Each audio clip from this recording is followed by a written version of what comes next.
Hello everyone, I'm making this video for those of us who have come directly to Steel Division 2 from Red Dragon and are looking for a quick start guide as to the differences between the games and how to adapt your tactics as such. With that in mind, let's hop right in. Firstly, I want to start with something fairly basic, but I see a lot of players to this day that don't know about it. At the start of the game, as opposed to Red Dragon, you're able to command your troops.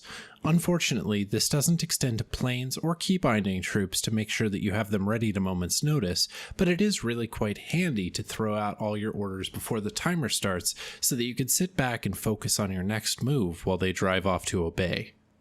Another fundamental is the cover tracker. Now let me start by saying this feature isn't perfect, but it's a large step forward from anything that was in Red Dragon.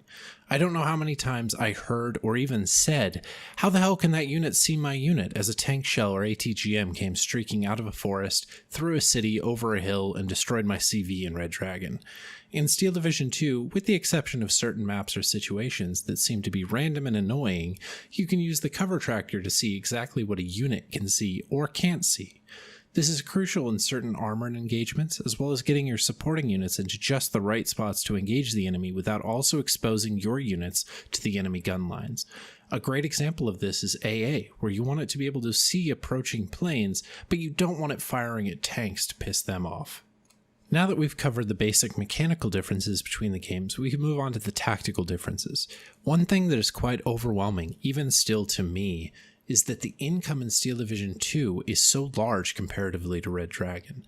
In Red Dragon, playing in a typical Conquest game, you'll see about 100 points per minute.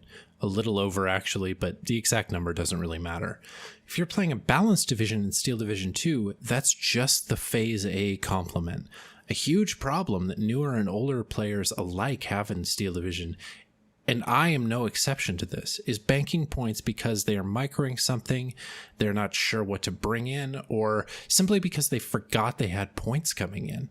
I can't count the number of times that I've been busy microing something, looked up, and bam, 700 points just staring me in the face. As my next point, which is going to seem counter to the previous, the points in SD2 come in a lump sum every minute, meaning that you're going to have to make smart decisions as to what to bring in to last you the entire minute. It is incredibly tempting to call in 100 points of whatever unit you need at the time, then struggle for the rest of the minutes because you needed AA or something else also, but you spent all your points on infantry. Probably the biggest change from Red Dragon to Steel Division 2 is the way armor and specifically tanks work in the game. In Red Dragon, if a tank hits another tank, there was damage. There was a formula you could run to see how much damage. There was a range you could engage at because of the variance of AP and armor. You could see the hit points of tanks, and it made sense. In Steel Division 2, on the other hand, you're going to see large swaths of land controlled by one super heavy tank that are just endlessly pinging hundreds of shots off their front armor without sustaining any damage at all. To be fair to SD2, there's still a formula you can apply to figure out your rough penetration chance at these engagements, as well as the game is nice enough to highlight that for you when hovering over the unit you wish to fight. I've already spoken at some length as to how penetration and armor works SD2 in my tank ammunition types video, so I will spare a lot of that from here. Point is that coming from Red Dragon, it took me a long time to just be okay with my tanks being shot and to intuit based on how much stress damage they took, whether they were penetrated or not. The next point is that your mistakes are permanent in Steel Division 2. What I mean by this is in Red Dragon, if your tank got banged up or your infantry squad found the business end of your Spetsnaz, you could fall back, stick them next to a supply truck, and voila, good as new. In Steel Division 2, this isn't the case.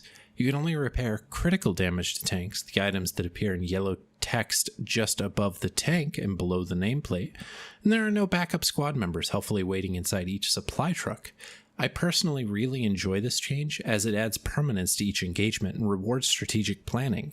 If you repel an attack where you manage to inflict damage on an enemy vehicle or squad, they're never coming back at full strength. With all the above in mind, let's look at the differences of how I play the two games. In Red Dragon, infantry is your go-to unit.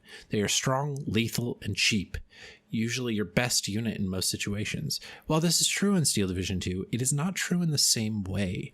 Infantry in Steel Division remains the best unit per point most of the time, but a lot of the lethality has been stripped away.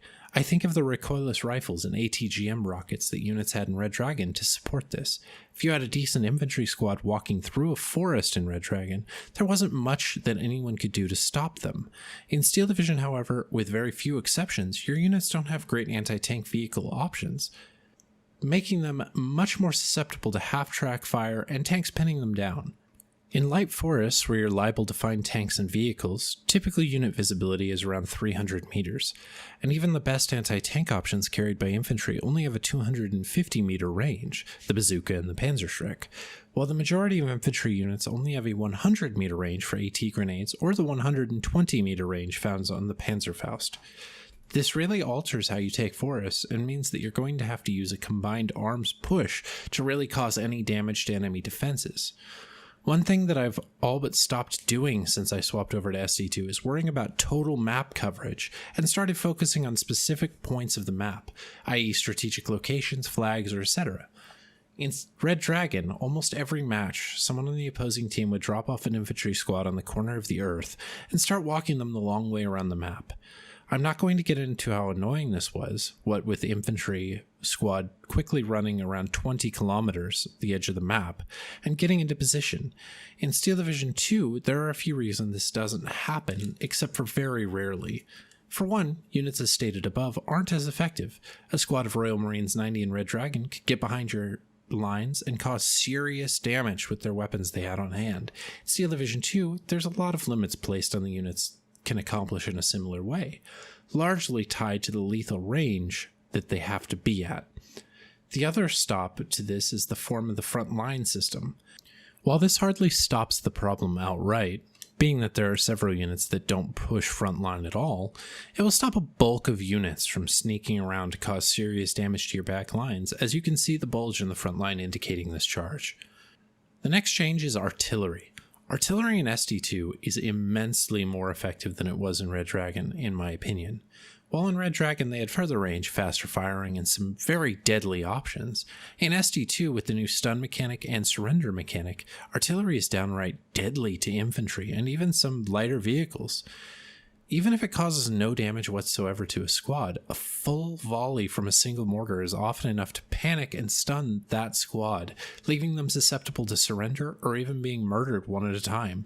To deal with this, you will need to be constantly moving your units and keeping them spread out enough so that the artillery doesn't hit more than 1 or 2 squads of these units, but close enough that they all benefit from the command that will save them if they do get stunned out by artillery.